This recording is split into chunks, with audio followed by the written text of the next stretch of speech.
Hey, are you ready to grow your business? You have checked out the #1 resource for business leaders, entrepreneurs, startup founders, and managers. And we're going to teach you how to grow and scale your business with real actionable steps. There's no fluff in this podcast. It's just good advice. Check out this episode. If you're a first-time listener, make sure you subscribe to the podcast. And if you enjoy this episode, leave us a 5-star review. Today's episode is with Payne, who is the author of the book Built to Fail. We're talking today about his history as one of the last franchise owners of a Blockbuster video store and getting his inside scoop on exactly why did Blockbuster, which was the most incredible video rental store at its time, go from being so well known to now one of the most well-cited examples of business failure in today's market. Check out this episode. You're going to really love his insights. Stay tuned. Here comes your good advice.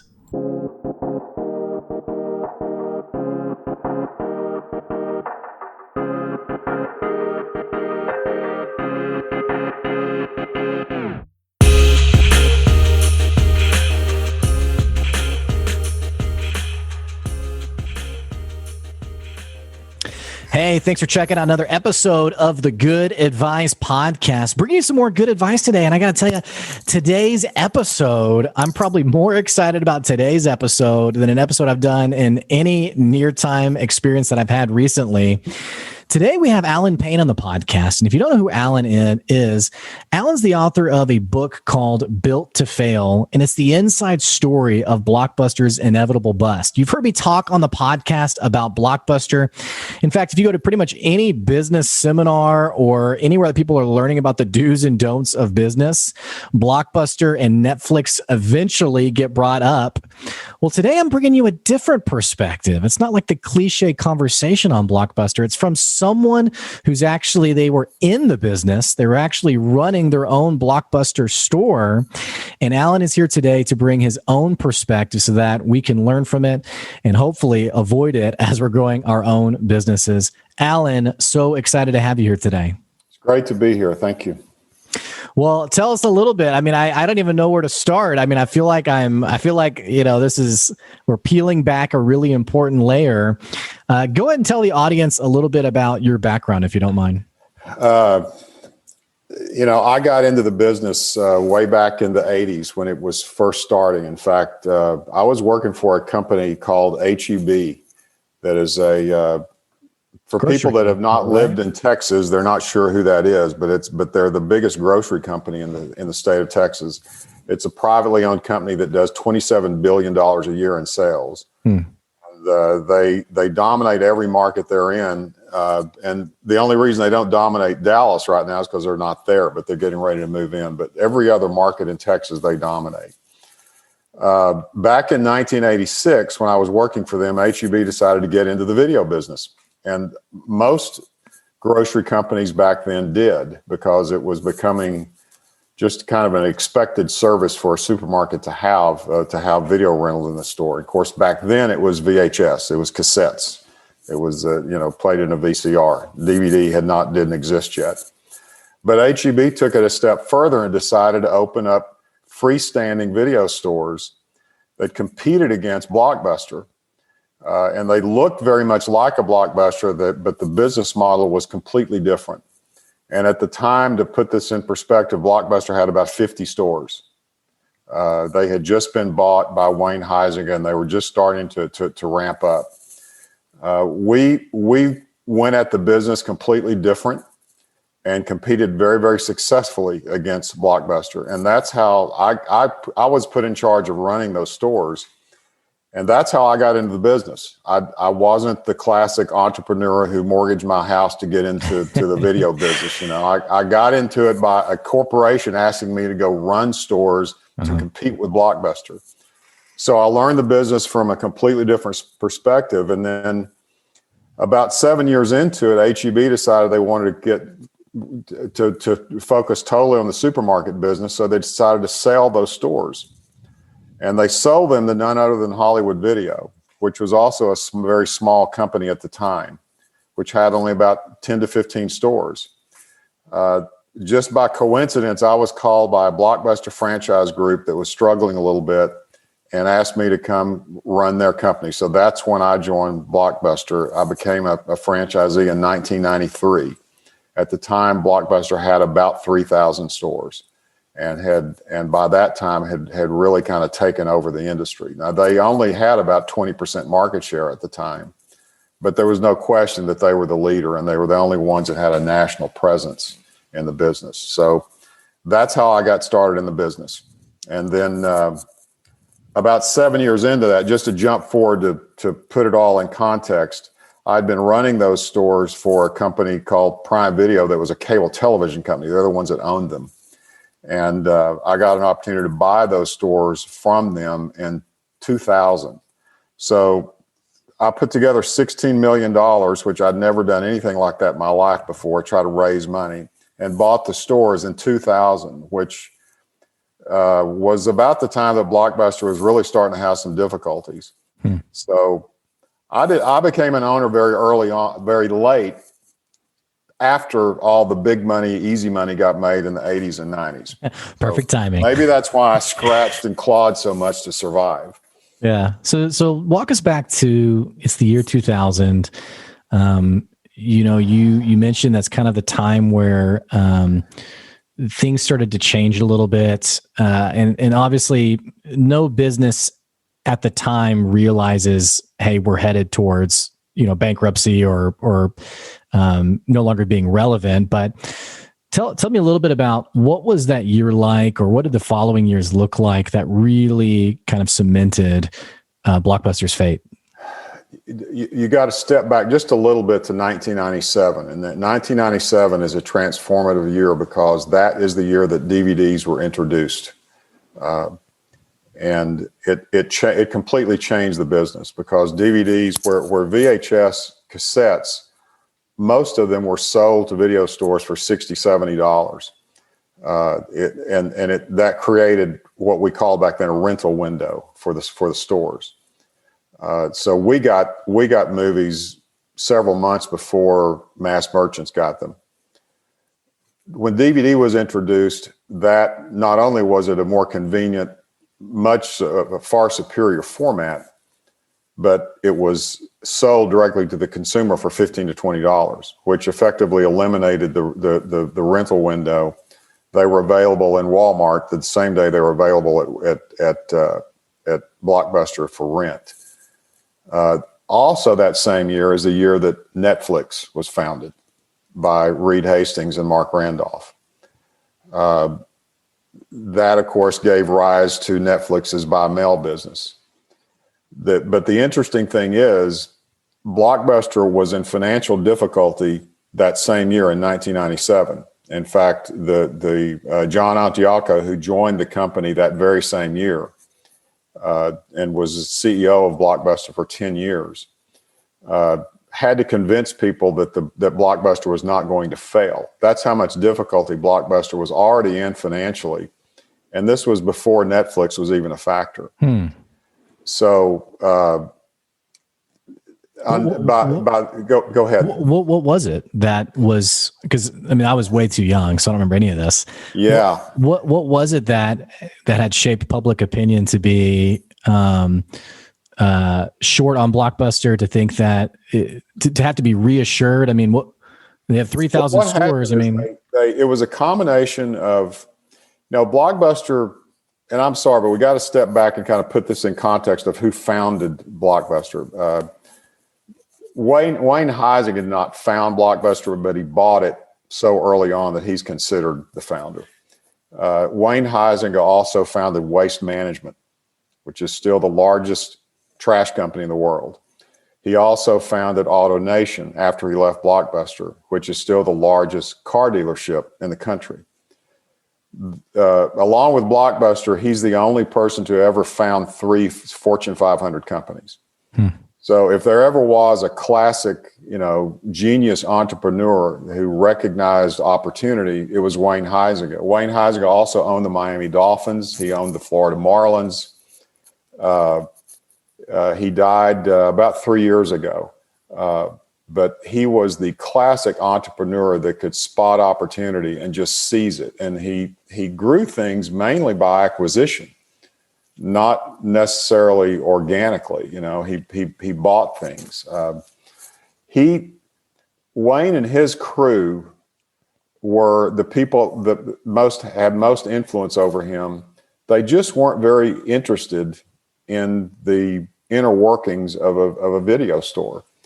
And they had seized an opportunity back in the 80s of an industry that was already a $3 or $4 billion industry, but had been founded primarily by entrepreneurs who were undercapitalized. Many of them had not run businesses before. The video business kind of got a strange start because the studios tried to shut them down before they even got started, because they believed that the VCRs were illegal.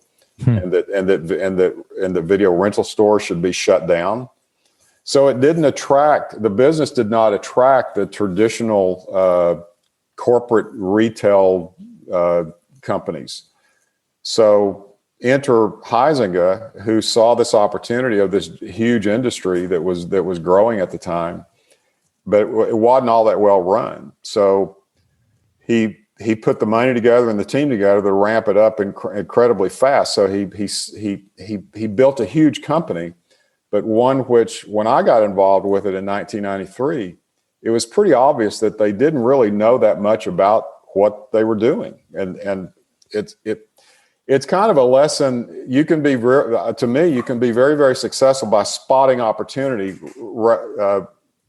instead of running a good business. I mean, they jumped on the opportunity, but when competition came along, which happened through Hollywood Video in the mid 1990s, Hollywood Video ramped up to 1,000 stores in just a few years. That, along with Blockbuster kind of hitting a wall on same-store sales growth and overbuilding. They had 3,000 stores by 1993. They had 5,000 or 6,000 stores by the late 90s. They had doubled the size of the store base, yet the industry had not doubled, and would never double. It was basically flat at that point. So they were adding all this built-in cost structure into an industry that was not growing, and their business model was beginning to be attacked by people like Hollywood Video that was taking market share from them. So before there was any transformation and where people got their movies, Blockbuster was already in trouble. So it's the late 90s, or the year 2000. There's this lack of security around Blockbuster's future. What happened next? Well, the great story that most people have probably heard by now is that in 2000, Netflix had grown so fast that they were running out of money. They'd already raised $100 million. Reed Hastings had stepped in as CEO. He had founded it with his own money, and then raised a lot more. But they had built a company that was starting to transform so many things. They had introduced subscription, and that's what led Netflix to take off. And we got to remember that this is DVD by mail. This is years and years before streaming was even started. There was not enough internet bandwidth back then to do it. So Netflix starts as a DVD by mail business, and they're up to only 250,000 subscribers. They're very early in their growth, but they're running out of money. So they come to Blockbuster looking to sell the business to Blockbuster, and the price is $50 million. I don't think that was for the entire company, but it was for controlling interest.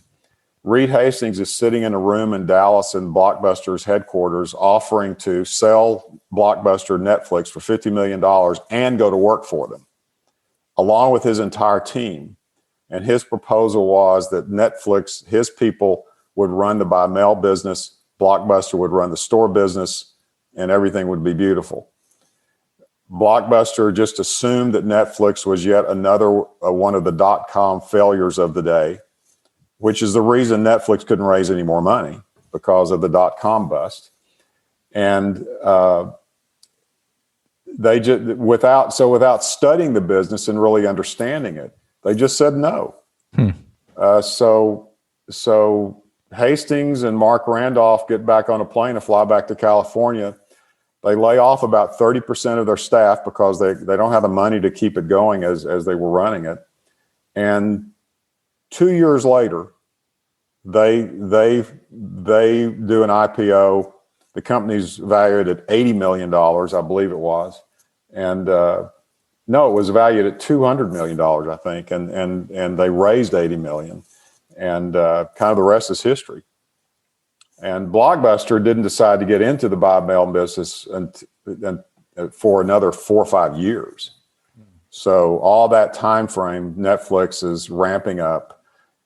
Blockbuster's ignoring them, and actually doing things that are making Netflix's growth trajectory easier by the way they're running their stores. And that's when Blockbuster really starts to go into a tailspin. Now, when you were running your stores, I'm assuming you at the time you can probably remember hearing about Netflix. Was there ever like a thought, you're running these stores, were you ever thinking like, man, we should really do that? Or well, as a franchisee, we couldn't do it. We couldn't do it. We had a franchise agreement to run stores. That's all we could do.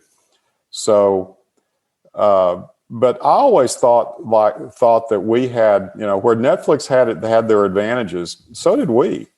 Netflix could not compete on new releases, which was at the time obviously a huge part of the business. Because a new release, the life of a new release is only 2 or 3 weeks. It's got to turn a lot of times to turn a profit. Netflix determined very early on that they couldn't compete in the new release business. And in fact, if you read Mark Randolph's book, very early on, they determined that the only way they could succeed was to get people to rent older movies. So just because of the economics of trying to rent new ones. So Blockbuster had it. That was one of our advantages. The disadvantage that we had is that Netflix had virtually everything that had been produced on DVD.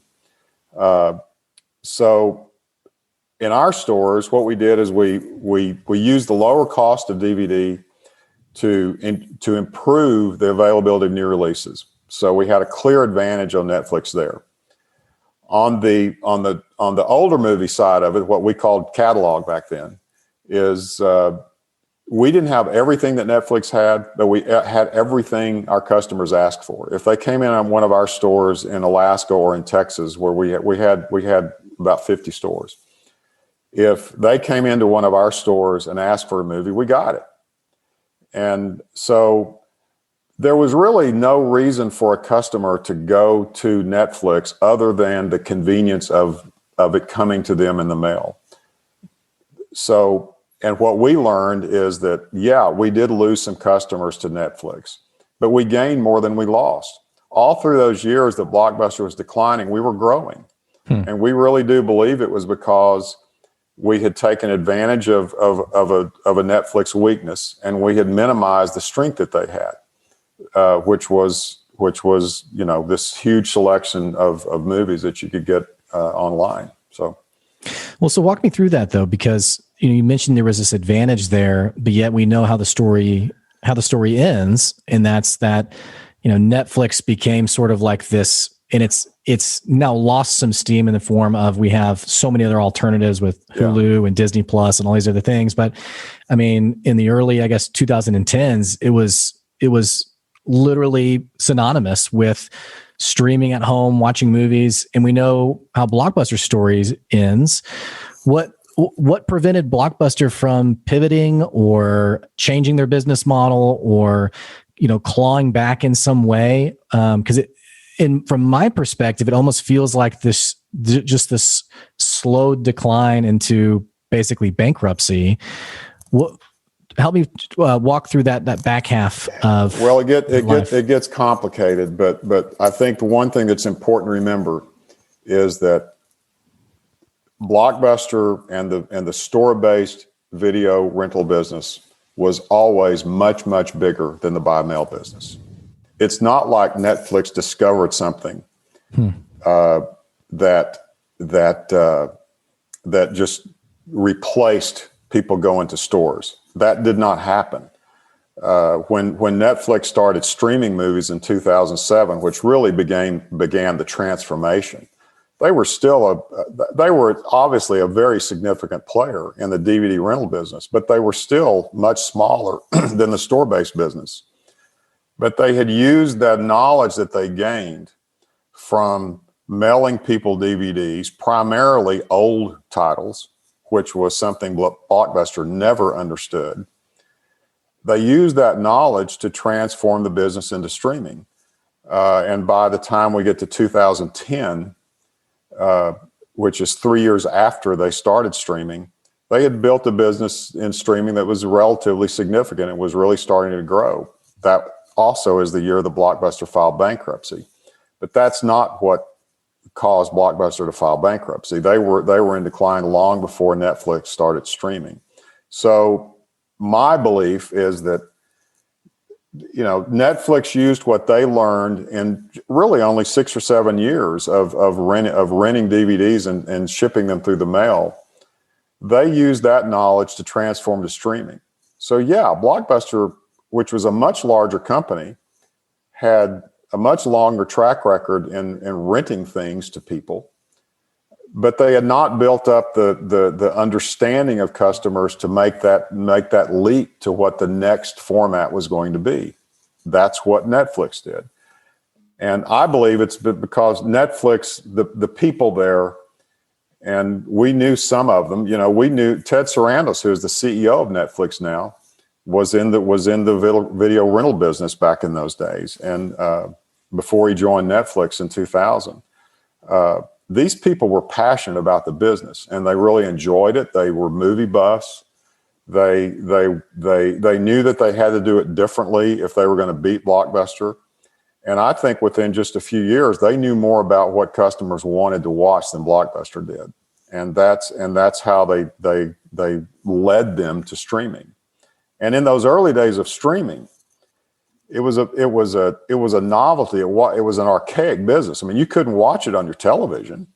There was no way to move it to get it to your TV. You would watch it on your computer screen primarily, because think about it. The iPhone was introduced the same year that Netflix started streaming. We didn't have mobile devices to watch the video on. So when Netflix starts streaming, it's kind of an archaic, backward business that people are watching on their computers, and they didn't have much good content either. Yeah, it was just a novelty. It only had certain titles. Yeah, it was like certain things that were available to stream. Yeah, yeah, and really, the great story that's in the book is that the studios didn't take them seriously either. So they licensed Netflix a massive amount of content through Stars and Epix. It was about 60% of all the catalog product. And they licensed to Netflix for just a paltry amount. It was $30 million and $200 million a year, which sounds like a lot of money, but for what they were getting, it was very cheap. That's what made Netflix a legitimate streaming company. And the only reason the studios did it is because they didn't think Netflix was a legitimate competitor. And it might have been the biggest mistake the Hollywood studios ever made, because from that point forward, Netflix kind of rewrote the rules of what home entertainment was all about. So tying it back to what you said towards the start of our conversation, and there's some great insights here on, being passionate about your industry, really seeking out customer feedback and knowing what your customers really want.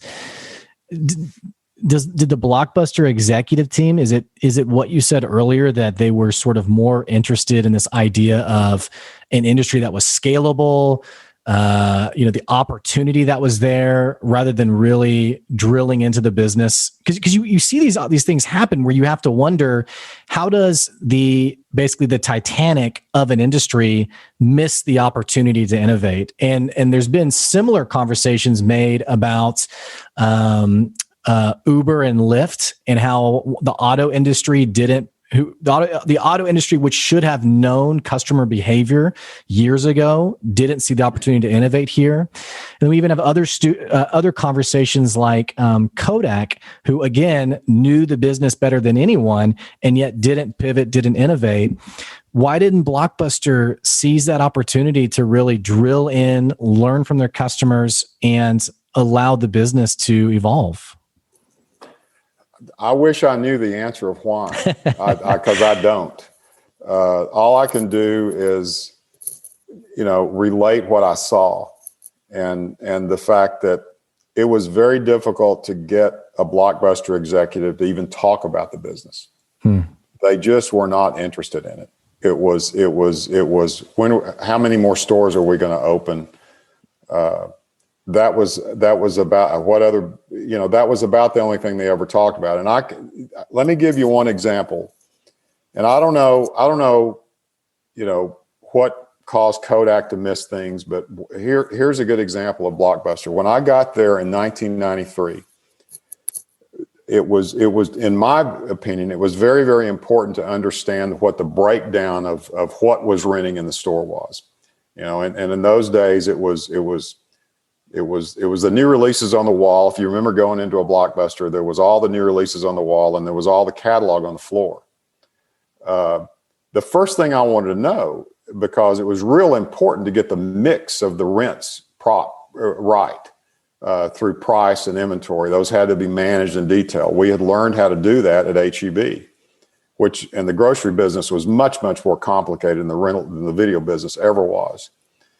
So one of the things I looked for when I got to Blockbuster is, okay, I want to know how much the comedy on the floor is renting, how much is drama renting, how much is horror renting.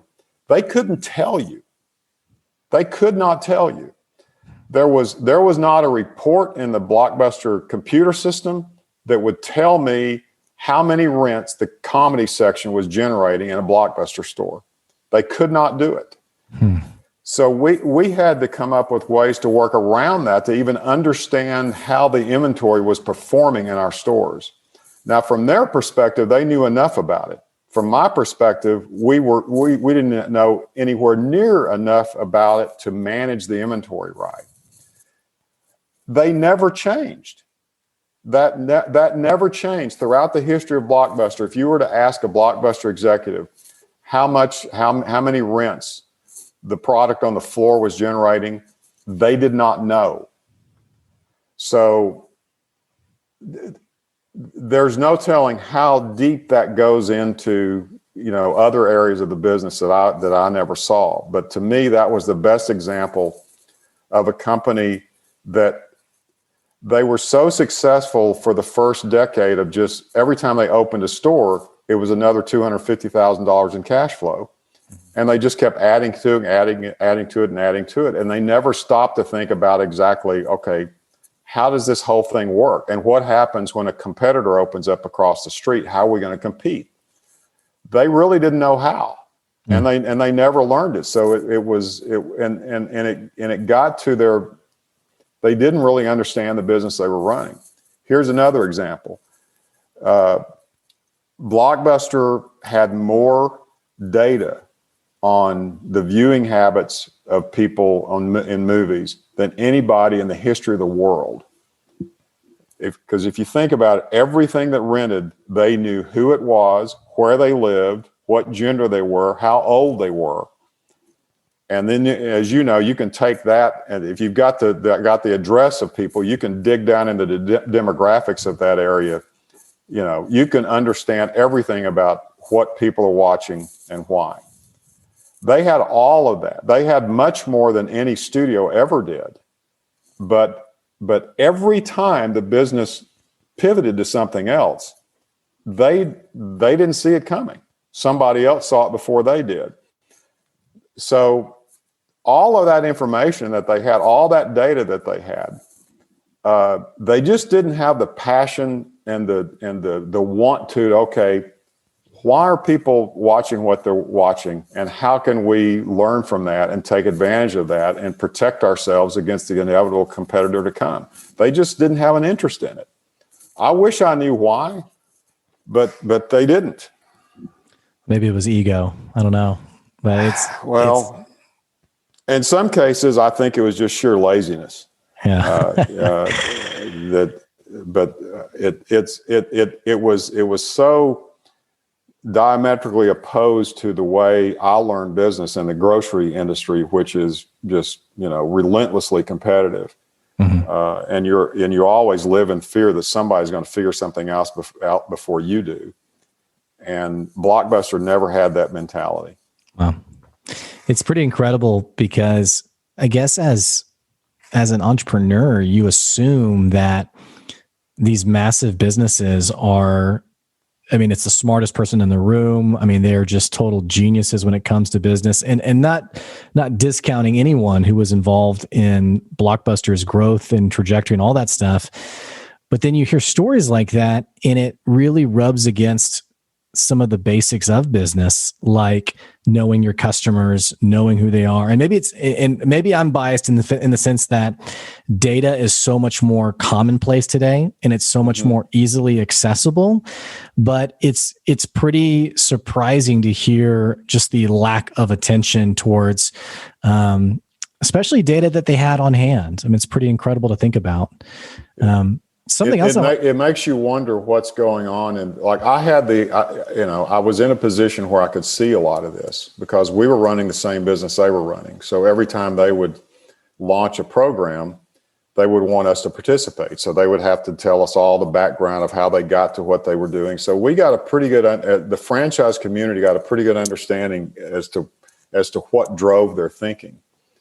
And in our case, I rarely did they come out with some sort of decision where they were reacting to competition that made any sense to me. And so it does make you wonder when you just assume that people that have risen to that level in an organization that have had this massive success, you just assume that they know what they're doing, and you should be following them instead of the other way around. But in the case of Blockbuster, had I followed them and done what they were doing, I would have been out of business 10 years before we actually were out of business. So, I talked to them a lot during those years, and a lot of times they would attribute to the markets that we were in. But that was a very, very small part of it. They never made any attempt to try any of the things that we were doing in our stores, and really didn't even study it. What that last comment reminds me of is Rubbermaid, which was another company that was a leader in its industry, eventually went bankrupt and was bought out by Newell. And as I've read it, I think it's actually mentioned in the book Good to Great by Jim Collins, but he points out how the executives at Rubbermaid basically say, it's Walmart's fault, it's our vendors' fault, it's these other people who've really positioned us poorly. But then when you went and asked the customers, they said things like, oh, they're always, the product isn't what it used to be. They're always late in shipping it. It's never here on time. And that difference, that disconnect is something that sounds a bit familiar with what you're telling me about Blockbuster. Oh, exactly. In fact, as things were starting to get really bad around 2004, I tell the story in the book about how what they told us is that they were no longer relevant. And I'm thinking, okay, you're in a business where it's still totally driven by the rental of DVD. And you're telling me that you're not relevant anymore. And it was almost like it was an excuse, to me. That's how I heard it. Because the fundamental mistakes that were made that created their situation, they would never own up to it. They would always deflect it and blame it on something out of their control. And so anytime I hear a CEO in an industry that I don't know much about attributing company failures to things out of their control, I'm immediately skeptical. And I know that happens. I know that happens. Yeah. But in many cases, and I know in the case of Blockbuster, all the Wall Street analysts that were following Blockbuster, and there were a lot of them, they didn't understand it well enough to understand what was going on. They didn't understand that even though Blockbuster sales would be relatively flat in some years, that the reason they were flat is because prices had been raised, but fewer customers were going in the stores. We could see all that. So we knew that if customer traffic dropped 10% in a year, but they managed to keep sales flat because they were raising prices or doing something else, this was a recipe for disaster, and it's going to catch up with you at some point. There was nobody on Wall Street that looked at it in that level of detail. So Blockbuster could continue to say things to placate analysts, while we could see under the hood at what was really going on in the stores, and the customer traffic was just eroding year after year after year after year. Well, and I want to ask you something about that too. So a data point that I've heard, and I want to know if it's actually true or not, is that the late fee part of the business was incredibly profitable. And so you have someone like Netflix who comes on the scene who says, it's subscription based, first of all, but it's also keep the DVD as long as you want. And I remember getting a DVD being like, I can just keep this as long as I want. You just don't get another one until you send it back. And I've heard stories, and again, I don't know how true they are, but I've heard stories of people inside a Blockbuster really wanting to rework the late fee model, really want to move away from the late fee model, but it was so profitable that executives were resistant to change that element of the business, ultimately to the detriment of customers no longer wanting to shop there because they were so frustrated by, oh my gosh, I have another late fee. Well, let me ask you this. If you go rent a car from Avis, do you think you could just keep it for a month and not have to pay anything when you take it back? No. It's the same thing with anything that's rented.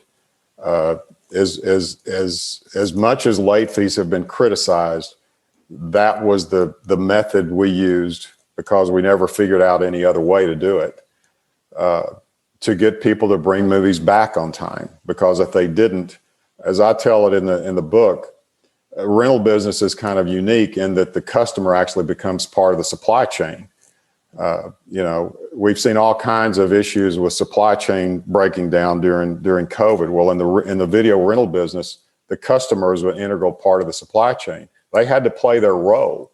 They couldn't take a DVD and keep it for a month and there not be some sort of penalty for that because they took that product out of the chain. So late fees, like it or not, in the absence of some other way to get people to bring them back, and there were some other ways, but they were never really exploited. But that was how we kept our supply chain intact. Our company never stopped charging late fees, and we lasted longer than anybody except the last store in Bend. In fact, we bought some stores in 2006 from a franchisee that had eliminated late fees. We came in, brought late fees back, got inventories back intact, and sales went up 25%. So, and profits more than tripled. So, late fees were absolutely an important part of the business, and they were a very profitable part of the business. But the reason they were there is to keep the supply chain intact. And when Blockbuster did away with them in 2005, that really was kind of the end of the business because they lost complete control of their inventory and they never recovered. And I believed that when they did it, that it was going to kill the business, and it did. It took out almost $300 million in cash flow from the company that never came back. And that was almost the entire profit of the company at the time. So going to, the company declaring bankruptcy in 2010, talk to me a little bit about you as a franchise owner. Was this a stressful time in your life? How did you stay positive? What did that look like? Well, it was a very stressful time because we're also 2 years into the Great Recession at the time. That came on in 2008, and that hurt the business more than anything that had ever happened to the video rental business. And that was unusual because we had weathered a lot of recessions in the past, but that one was different. The industry in general lost about 20% of sales just almost overnight, and it never came back. And on top of that, Blockbuster is filing bankruptcy, and it was bought by Dish Network, for $300 million, which is a far cry from the $8.4 billion that Viacom had paid for it just about 15 years before. So, but the thing is, our business was still very strong. We had only closed like 2 or 3 stores by the time when Blockbuster had filed bankruptcy in 2010. We'd only closed a couple of stores, and even though sales had fallen, we were still fine. The question was, were we going to be able to reverse the decline? And although we slowed it down, we never were able to reverse it. Now, a lot of that had to do with a whole lot of factors. That had to do with Netflix streaming. Mm-hmm. It had to do with the recession that persisted for a while. And it had to do with all the bad press that we got from our parent company, Blockbuster. I mean, Blockbuster was widely regarded as the failure of home entertainment at the time. Yet that was our banner on our stores. So, we were fighting that. But, we lasted another 8 years beyond that. And we closed a store or 2 every year leading up into 2018 and finally closed the last store then. And any secrets to staying motivated despite all? I mean, I can't even imagine what it must have been going through your head. I mean, how you even show up to work every day. I mean, the reason I ask this question is because many of us right now, it's not anything like what you experienced with Blockbuster, but many of us, our industries have been incredibly disrupted because of COVID. And there's many of us who feel I'm thinking about hospitality and restaurant. Oh yeah. Feeling this sense of gloom and doom towards the sustainability and future of our business, and yet still having to show up every day, show up for your team, still get out there and try to make money. I know in our case, you could either throw in the towel or fight it out. And, when you're in a retail business, you've got a lot of lease liabilities. I mean, you've either got to kind of scrape and claw and try to make the best of it, or just file bankruptcy and quit. So that's your option. So what we did is we scrapped and clawed and found ways to survive. We had a much better business to work with and to try to do that than Blockbuster did because of the way we'd run it all those years. But and I didn't really give up and think, okay, this is it, until probably 2015, maybe 16, when it was like, okay, I think we still had about 15 stores open at the time. And it was about that time that I kind of went, yeah, we shouldn't spend any more money trying to save this. And I was very upfront with the people still in the company. We still had several hundred employees. So it was like, okay, we're not going to invest anymore in trying to save this. We're going to try to make the best of it for as long as we possibly can, and see how long we can make this run. Mm-hmm. But in our case, it was like, you don't have a choice. Mm-hmm. Either make the best of it or quit. So we made the best of it. Well, and I appreciate your perspective on, again, it's so easy, I think, to fall into this sense of we're victims, the market is controlling us, rather than realizing, Simon Sinek had a really great soundbite at the start of COVID, and not discounting how challenging or horrendous COVID has been, but just basically said, hey, yeah, this is happening, and something will happen next year and something will happen the year after that. And either you deal with it and move forward, or, you just, I don't know. Well, I said in the book, when times get bad, rely on fundamentals. And to me, If you don't know your business intimately, you don't know what to do in times like that. I mean, we went through all kinds of difficult times, for a lot of the time I was a franchisee. It was one challenge after another, largely because of what Blockbuster was doing.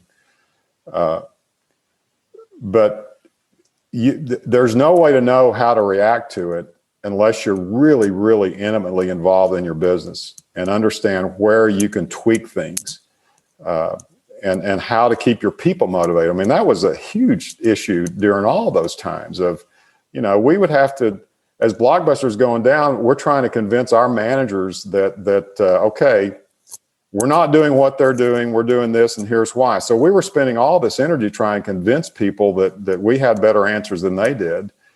And, over time, they had learned that in most cases we were right and Blockbuster was wrong, and that enabled us to survive. But we think that we did, and I hope that a lot of people out there that are going through the COVID challenges right now, if you look somewhere down the road, you'll look back at it and go, yeah, we probably did our best work during that time.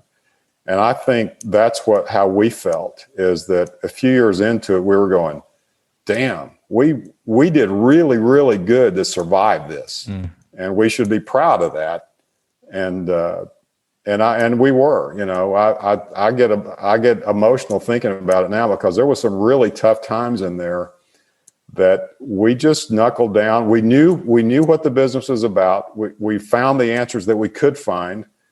We tried to control what we could control and not try to control things that were out of our control, and just totally focus on running a better business. And, I think we did a lot of our best work during that time when we were challenged. It's pretty incredible, Alan. Unfortunately, we are out of time today. Alan, you have given us such a unique and incredible perspective. For people who are listening, what's next for them? How can they follow you? How can they find out more from you? What does that look like? Well, the book gives, it's called Built to Fail. It came out a few weeks ago, and it, much to my surprise, shot right to an Amazon bestseller. So it's doing really well. I've heard a lot of great things from people in and out of the industry about the story. And so if you want to know more about how it happened in a company that was so iconic and so powerful, how they could fail, the story's there. And I tried to write it in a way that it's accessible to just about anybody that's interested in what happened. And most of the population that we're talking to has probably been in a Blockbuster one time or another. And this is the story that's kind of under the hood of what happened. So it's incredible. Alan, thanks for being on the show today. You bet. Thanks a lot, Blake. Hey, for our listeners, if you want to find out more about this book, Built to Fail, The Inside Story of Blockbuster's Inevitable Bust, you can find it on Amazon. I'm also going to put a link down in the episode description below if you want to check it out directly. Also, if you enjoyed this episode today, what the heck are you waiting on? Click that follow button so you can keep getting good advice wherever you are. And hey, don't forget, you can support the podcast via our Patreon. That's patreon.com/goodadvice. You can even get your business promoted and advertised on the podcast. Again, that's patreon.com/goodadvice. Thanks so much for the support. We appreciate you, and we'll catch you later. See ya.